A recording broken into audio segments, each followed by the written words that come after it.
course, we're looking at the Croydon Refugee Centre today, aren't we? Well, good morning, everybody. I've got great pleasure in introducing Rosie and Alejandro. I've known Rosie for about 7 or 8 years. I know her through the Croydon Refugee Day Centre. You may know her through the school over the road, where she's a part-time teacher. Yeah. Rosie, I found out this morning, actually, has been involved with Croydon Refugee Centre for about 20 years on and off. So she's really seen people come and go, managers come and go, etc. And I believe you started, Rosie, teaching English. That was your first job. And I know Rosie's been very involved in something called the Family Education Project. And I'm not sure she'll say a word about this now, but you're very welcome to talk to any of us afterwards in the foyer. And this is helping children and families. If you can imagine coming to this country, being stuck in a room, you don't know what's going to happen in your life, you don't know what's going to happen with your asylum process, and you can't get your kids into school, and you don't have internet, and you don't have a smartphone, and everything you try and do says, you must do this online. So Rosie's been very instrumental in getting people into schools, getting bus passes for older children, etc. So during the pandemic, I got to know Rosie a bit better. I would get phone calls at funny times of night saying, I'm in the refugee centre. I'm looking for some medium-sized men's clothes. Do you know where they are? And I'd scratch my head and think, so. And I've met Alejandro 1.5 years ago. I looked back on my WhatsApp, and he arrived with his family and was living in, or is still living in, the hotel up the road. Still in the same room, so this is 18 months. And when he arrived from El Salvador, a hot country, we had to find some emergency clothing, some warm clothes. So what am I going to say today? Just quickly, they are going to talk, but I want you to listen to what they say. Alejandro will talk a little bit about why people flee their countries, and there are many different reasons. But for many people in El Salvador, it's a country brought to its knees by gang violence. Gangs can control the police, civic society. If you have a business, you'll have somebody demanding money. It's just a country on its knees. And a few months ago, the gang said to the government, who are trying to establish law and order, we will show you how powerful we are. And they murdered 87 people at random in one weekend. So that's the sort of terror that people are fleeing. So I just ask that we think today about how the Lord Jesus can perhaps allow some of us, or enable some of us, to help people who live on our doorstep in a hotel locally, who are living in total limbo. How can we help befriend them, offer them help, offer them hope? There's a notice sheet that's on the board over there, and I'll put some at the back. So without further ado, I will hand over to Rosie. Thank you. Thank you, Ivanka. There's a little PowerPoint, and then Alejandro is going to talk to us. Thank you. Yeah, there was this bit. Is this sound? No, this is right. It's just the sound, yeah.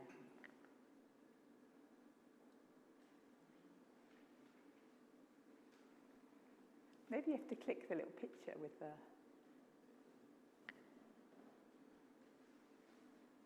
with the little audio. Does the sound not? No. Oh, darn it. Just imagine that.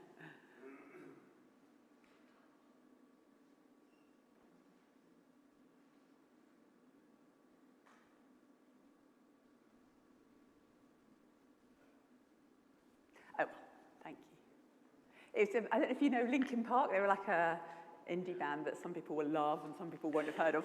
And they've done a song called Iridescent, which is like, it's really powerful. I want you to all sit and be listening to it. But about how you were kind of lost in devastation, and yeah, it's kind of, you have to go home and listen to it and imagine that bit. Cool. Yeah, that's fine. Okay, yeah. Yes. Okay. Good morning, everyone. My name is Alejandro.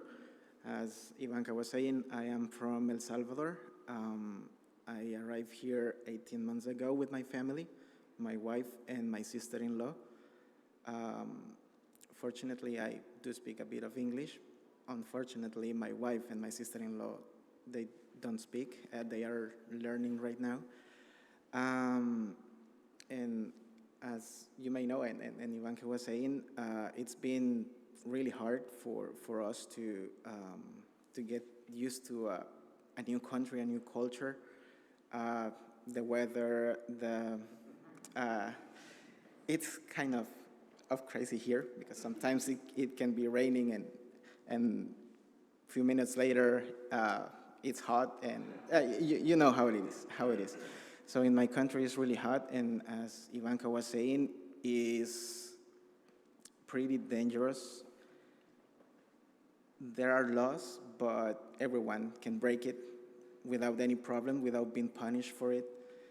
The gang members are everywhere, and the main reason why we are here is because we were in the wrong place at the wrong time. We were able to escape from these people. Somehow, I believe that God helped us in that way, and we were able to escape. But we were really scared, and we passed like a month. It was in the middle of the pandemic, and we were at home. I was able to work from home, and it was easy for me. But we were in the house for a month without going to any place because we were scared on top of the pandemic, right? But we decided to report this to the police, to report what happened to us to the police, somewhere far away from the place that thing happened to us. And suddenly the gang members found us right after we reported that to the police, meaning that maybe the police is linked to the gangs and they could find us. And then is where we decided to leave the country. The gang members are not only in my country, but everywhere else. The near countries like Guatemala, Mexico, Honduras, even in the United States, they are over there. So the gang members that are in the United States, they are sending messages and sending directions to the people that is in my country to say, do this, do that, or send me this. And it involves drugs and many things. So it's pretty dangerous for us to go over there. We decided to move this side of the world, trying to be brave because I knew that I was the only one maybe capable of having or to start a life here, knowing that my wife and my sister-in-law, we are grown-ups, and it's difficult for us to learn a new language and everything. So it was a huge decision for us to make. And I was here like about 5 or 6 days ago, telling a bit of the story about what happened to us and sharing our experience. And I said that there are many things I would like to say because everything it's been difficult, even from us before we arrived here, because like 6 months before we decided to come here, my wife and my sister-in-law, they were really sad because my mother-in-law, who was living with us at the time, she passed away. And they were really devastated. And in my country, we lived all together because in my country, if you want to survive or to have a nice place to live and try to stay away from the gangs and everything, you cannot do it alone because you cannot earn that much money. You have to live all together, and that's why we are still together here. We are in the same room with my wife and my sister-in-law. We used to, when we arrived here, my wife's goddaughter used to live with us in El Salvador as well, and as she was living with us, we decided to take her, and she was 17 at the time. And after all this introduction about why we are here, I want to say that we have faced that, or we have witnessed the two sides of the UK, the good people and the bad people, because whenever we arrive here, the first impression we have and the first feelings we felt were desperation, and we wanted to go back to our country. Because when we arrived here, the people at the airport treat us like rubbish, I would say, mostly my wife and myself. And that is because I didn't get it at the beginning, but maybe they thought that I was the only man with 3 women coming with me. They thought that maybe I was doing like human traffic or something like that. I don't know how to say it. Because they started to say, oh, your shoes are nice. Oh, you have a nice watch. You're doing better than me. That's what one of the people told me. And I said, oh, really? Like I didn't get it at the moment. But gathering all the information and all the things that we pass over there, that means that they thought that I was a criminal. And they really made me feel like I was doing something wrong when I was not doing anything at all. And my wife and myself, you go to an interview. As soon as you get to the airport, you go to an interview. And as soon as you end, you're going one by one. So I was the first one, and I was desperate, and I was trying not to cry and to say anything. I was trying not to show how I felt to my wife, because I know her, and I didn't want her to see me like that. It was her turn, and when she came back, she was crying. I couldn't hold it anymore, and I started to cry as well with her. And we said, depending on what they say to my sister-in-law and to my goddaughter, it's better for us to go back to our country, even knowing that we got killed as soon as we arrived. So, because it was really awful. We felt really unwelcome, and my sister-in-law and my wife's goddaughter, they were treated like victims. So that makes me feel like they thought that my wife and myself were doing something wrong with them or to them. And they were the first point of authority we faced when we arrived here. So we were sent to the hotel, and after that, if we saw a policeman or whatever, or we listened to a siren, we felt that feeling of being, I don't know how to describe that, but really, I was really afraid to see someone, even if I know that I didn't do anything wrong. We needed clothes, we needed food, because we are grateful about everything we have been given here, because we are given a place where to live. We are getting meals and everything, but the food is not what you expect.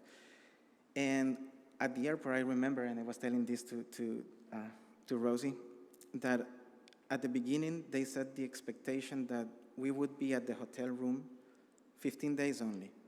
And after 15 days, we will receive a letter saying that we would be dispersed to a flat or to a house only for us. And we would be receiving some help from them, some money, which is like £40 a week each. So I know it's not that much, but it would help somehow. And it's been 16 months and we are still in the same place. There have been some attempts for us to be moved. I recognize that. But as I mentioned to you, my wife's goddaughter came with us, and whenever she turned 18, and since we are in a different place where she feels safe and she could be independent, she decided to initiate her own application. So she decided to move on. And we received the first dispersal letter like 1 or 2 months after she became 18, and she decided to separate. So we report this to the Home Office, to the people in charge of it, and they were supposed to fix it. But the first time that we were supposed to be moved, they sent us a letter, and she was included. In the end, many things happened at the moment. We were already on the taxi on our way to the new place, but suddenly the taxi driver received a phone call saying that we were not supposed to be moved altogether, but only my sister-in-law. We said, it doesn't make sense. We will ask for all of us to stay together, the three of us, and my wife's goddaughter was going to be separated, but it was not the way that was not the way that we wanted to be. So we decided to ask. And that happened like 8 months after we arrived. So we waited a long time, and we asked them to fix it, and it happens that it took another 7 months for them to fix that first problem. But whenever they fix it, they ended up canceling the trip again, the travel again, and we needed to wait another month. We received another letter saying that we were supposed to be moved to somewhere else, and the same thing happened. They ended up canceling. And then there was a fourth time, and they ended up canceling as well, for no reason. They didn't fix, apparently, what I feel is that they are doing this intentionally because there's no way for you to ask for something to be fixed, and they are making the same mistake 4 times. So it's making me feel desperate. I was coming with I was not good, obviously, because I was running away from someone who tried to kill us. But I was starting to feel good here.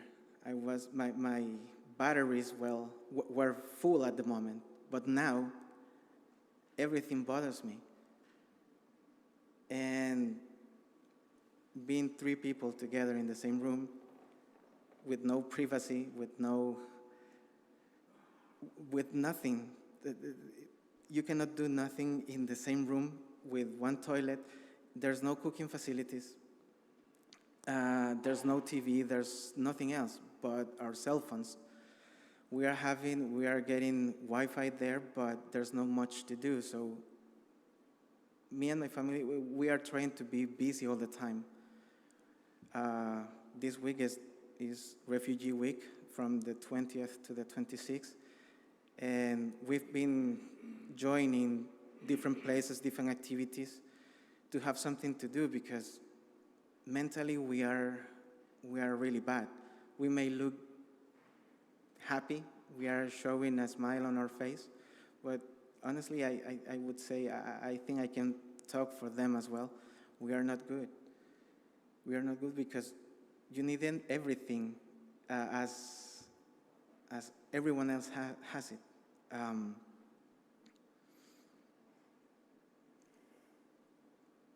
Maybe I'm not saying all as I wanted to say or to describe it, because there are many things, as I mentioned to you at the beginning. But what I want to make clear is that people is coming for different reasons, for many reasons. Maybe my reason, I feel, is bad, but we were lucky. Nothing happened to me. I'm good physically. But some other people is facing wars. They are facing war. They are facing different type of things, and it's difficult for them.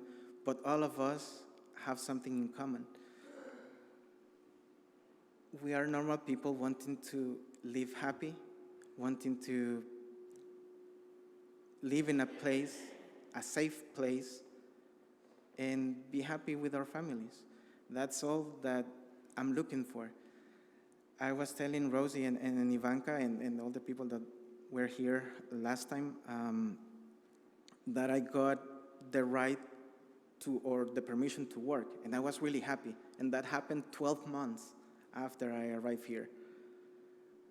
But it happens to be that I cannot work in the places I want to because I don't have any degree. I started the university in my country, but I dropped it for the situation in my country. For many reasons, I needed to find a job. I had two jobs at the same time, and I didn't have the time to study. But the problem is that you can find a job here after 12 months of being waiting. If you are a doctor, if you are an engineer, or if you have any qualification, basically, if you are a professional. If you're not a professional, you have to keep waiting until you have your papers, until you have the right to remain here, and that's something else. Whenever you receive your papers, you have 28 days to change your life, to be able to open a bank account, to find a job, to find somewhere else that you need to live because you're going to pay for your own things. And that's okay, but 28 days, I think, is not enough. After being waiting without being able to do something else. So it's pretty difficult for people like us, for people like me, to start over, to start a new life. It's really difficult. And we are grateful to be here because many people, we have many people helping us, Rosie, Ivanka, and many other people. I have met all of them, and I have met someone I never thought I could find. You know, Mark. He's my football coach. I'm attending to a football session on Wednesdays. I love football. I wanted to become a professional football player when I was a kid. I couldn't. But I love football. And Wednesdays is the only day that I have for myself. Otherwise, I have to be doing many things for my wife, for my sister-in-law, for me, for everyone. But Wednesdays are the only days that I can enjoy myself. Play football and talk with my coach because he's picking me up at the hotel and taking me to the park for the training session. And it's funny because I enjoyed the training session, but I also enjoyed the way to get there because we are talking about football, about everything. And more recently, we've been talking about our families. He knows my family, I know his family, and it's like a friendship. I feel good. And me as a head of the family, I'm okay doing that because I like to provide my family. But as I mentioned to you, on Wednesdays are the only a few days that I can feel myself. Otherwise, I am doing everything for everyone. And I'm glad to do that because I'm Christian as well. I'm Catholic. I was raised in a Catholic school. And I believe that if I'm smiling here and if I'm standing here in front of you, I may not seem like a shy person or an introvert person because obviously I'm here talking to you. But honestly, I think it's not me. I think it's God giving me I feel brave because of him telling you all this so you can have a better understanding of all the things that we face in our countries, in here. And the only thing we want to do is as I mentioned to you before, is live in peace in a safe place and be happy. That's basically. Can I pray for you? Yeah. Thank you.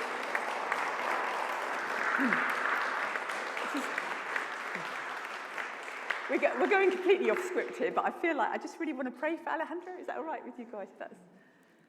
So, Heavenly Father, I ask that you would bless Alejandro and Layla and Lorena and Gabby.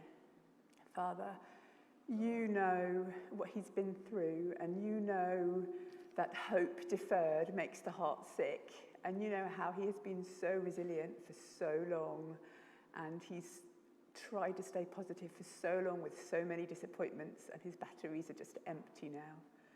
So, Father, I ask that you would bless him, that you would make your face shine on him, that you would make his dispersal happen soon and his claim just be processed as it should. Father, that you would fill him with your strength and your new energy, and that he would know that you are with him and that you love him and that you have a future for him in this country. So, Father, bless him, and thank you, Father, that he could come and share with us this morning. Amen. Thank you, Rosie. Thank you, Rosie. Thank you. Cool. Thanks. Oh, yeah, thank you. I'll scrap the first bit because it was what Alejandro was saying was more important. So, yeah. No, if you have any question, I can. Maybe we should, at the end, we can chat like one-to-one. That'd be really good. Thank you. So,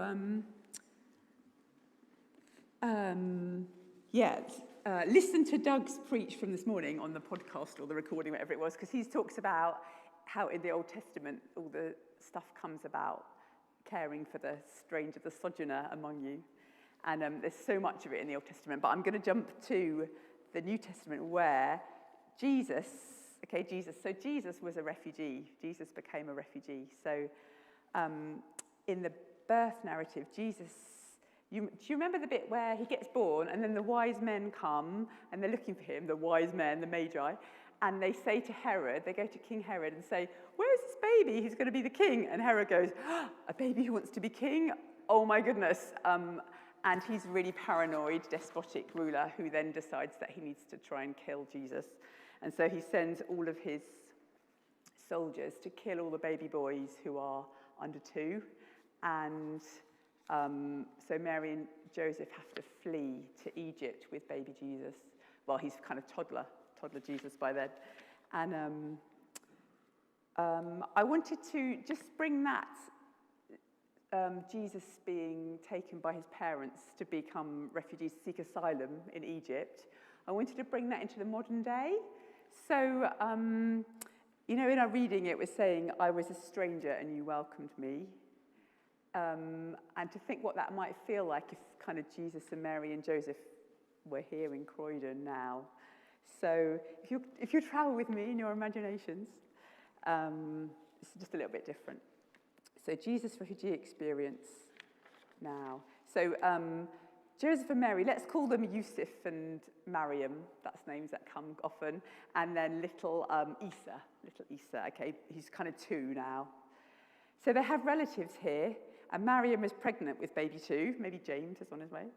There are no humanitarian visas or safe legal routes open to them, so they somehow, through a series of unkept promises and untrustworthy guides, find themselves on a dark beach in France, somewhere near Calais, with toddler Isa, bewildered by the torches and shouting men, being crammed with far too many other people onto an orange inflatable boat bound for the English Channel. Yusuf can swim in the warm river water around Nazareth, but doubts his ability to keep his precious family safe if there are large waves and the flimsy boat capsizes.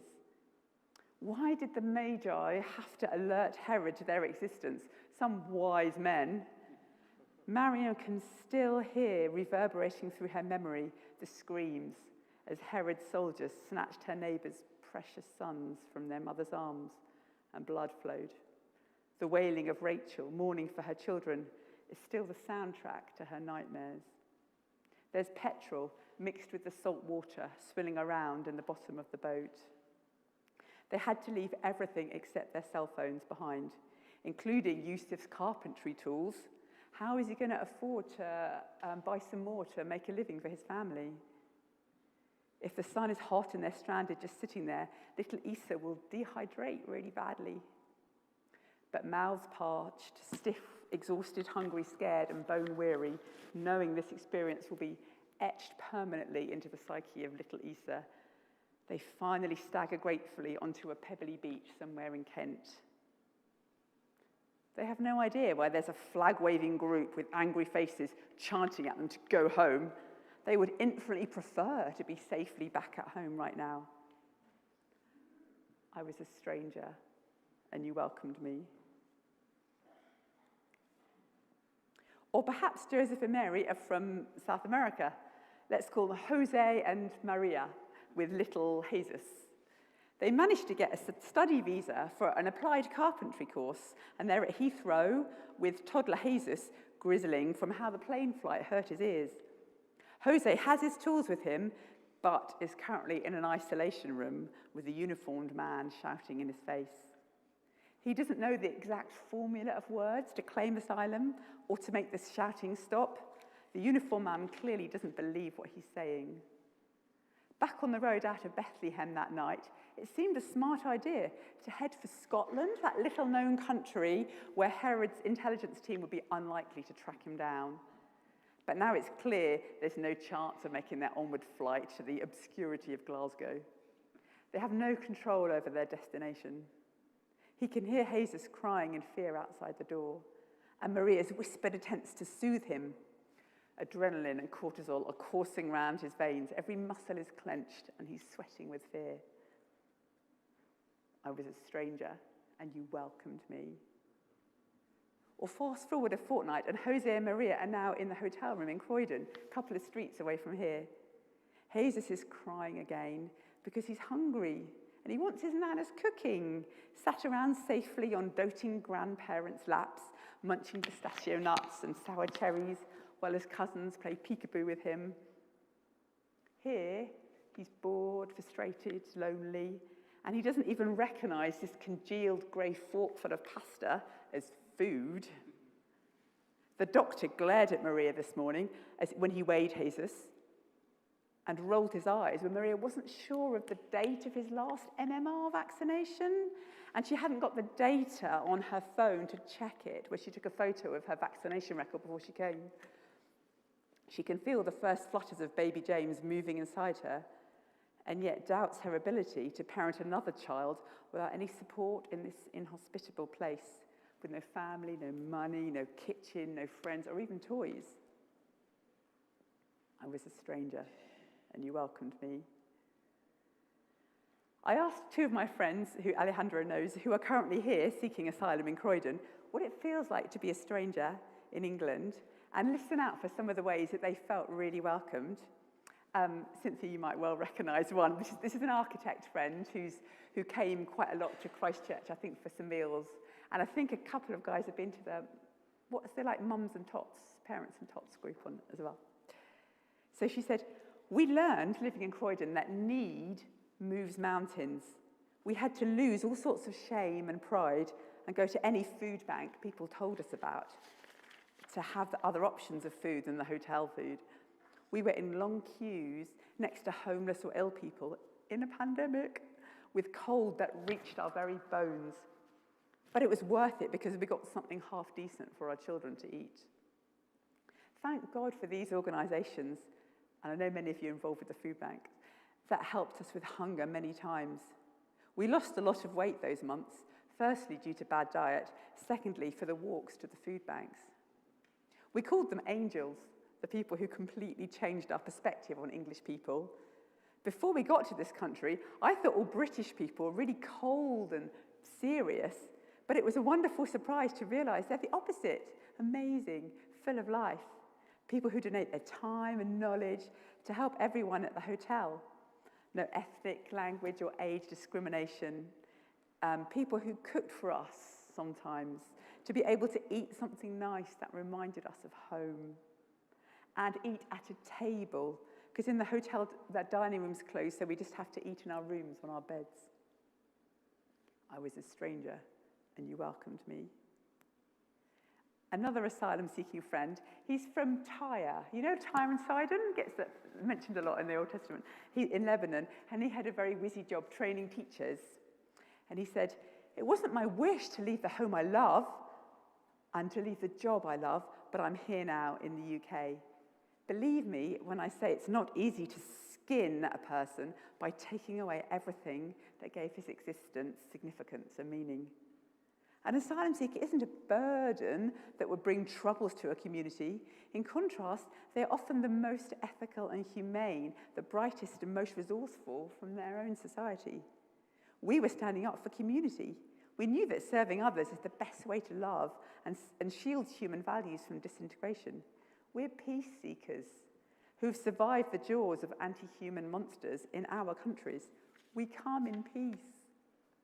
The welcoming hands in this country patted our shoulders, smiled at us, and proved that there is still hope. They understand we're not aliens and treat us as if we were born from the same mother. They say what happened to you could happen to any of us. The volunteers from different charities and organisations, the men and women and seniors.